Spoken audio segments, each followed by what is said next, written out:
شاعر کہتے ہیں کہ صبح کی روشنی کی طرح میرا سینہ بھی چاک چاک ہے، لہٰذا اے رفو گرو، اس کو رفو کرنا کسی کے بس کی بات نہیں۔ وضاحت طلب شعر میں خواجہ میر درد نے راہ عشق کی دیوانگی اور چاک دامانی کا ذکر کیا ہے، جو کہ غزل کا روایتی مضمون ہے۔ شاعر کہتا ہے، اے رفو گرو، اے چارہ گرو، میرے چاک گریبان کا، یعنی میرے رنج و الم اور میرے درد و غم کا اور راہ عشق کے زخموں کا علاج نہیں ہے۔ جس طرح آغاز صبح کے وقت صبح کا دامن چاک کر کے سورج طلوع ہو جاتا ہے اور کائنات میں اس کی کرنیں چار سو پھیل جاتی ہیں، وہ کرنیں اور سورج کی روشنی کسی کے قابو اور بس میں نہیں ہوتی کہ ان کو پھیلنے سے روک سکے۔ جس طرح کرنوں کو روکنا مشکل ہے، اسی طرح ہمارے عشق کی دیوانگی اور جنون ہے۔ راہ عشق کی دیوانگی، وارفتگی اور جنون کا یہ عالم ہے کہ کوئی مسیحا اور طبیب ہمارے زخموں کا علاج نہیں کر سکتا۔ جیسا کہ آتش کہتے ہیں، ہمیشہ میں نے گریباں کو چاک چاک کیا، تمام عمر رفو گر رہے رفو کرتے۔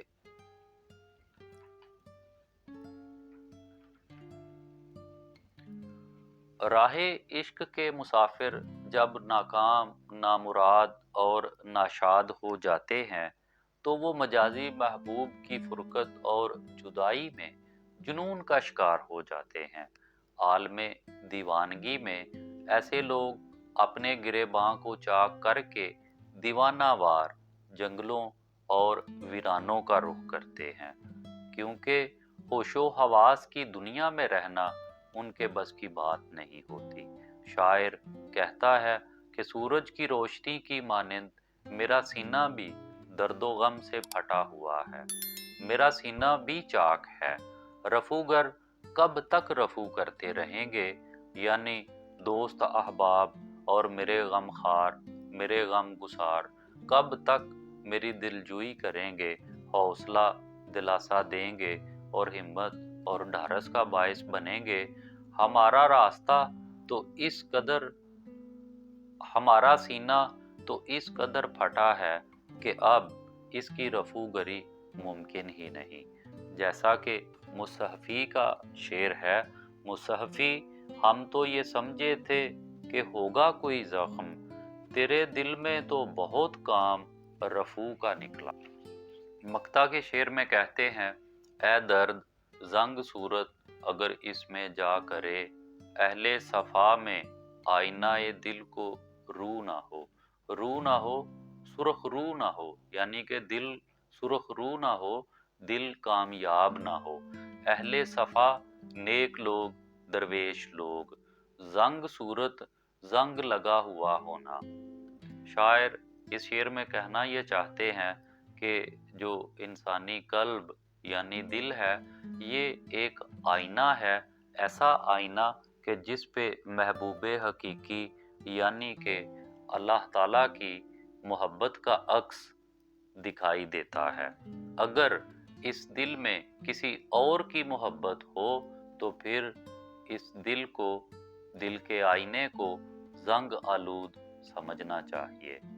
شاعر کہتے ہیں کہ اے درد اگر دل میں غیر اللہ کی صورت ٹھہر جائے تو درویش لوگوں کی بزم میں سرخ روئی نہ ہو۔ اردو میں صوفیانہ شاعری کے امام اور پیشوا خواجہ میر درد نے اس شعر میں دراصل صوفیاء کی محفل میں دل کی سرخ روئی کا تذکرہ کیا ہے۔ کہتے ہیں کہ اے درد اگر دل میں دنیاوی اشیاء کی رغبت، محبت اور دلچسپی یا غیر اللہ نے جگہ بنا لی تو ایسے دل کی حیثیت ایسے ہی ہے کہ جیسے اس دل کو زنگ لگ گیا ہو، اور ایسے زنگ آلود دل پر انوار الہی کا نزول ممکن ہی نہیں، کیونکہ اللہ شرک کو ناپسند کرتا ہے۔ شاعر کے مطابق زنگ آلود دل کو صوفی اور پاک باز لوگوں کی محفل میں کوئی قدر و منزلت حاصل نہیں ہوتی۔ واجب القدر وہی دل ہے کہ جو آئینے کی طرح صاف ہے اور اس صاف آئینے میں سوائے محبوب حقیقی کے کسی اور کا کوئی عکس، کوئی دنیاوی جھلک موجود نہ ہو۔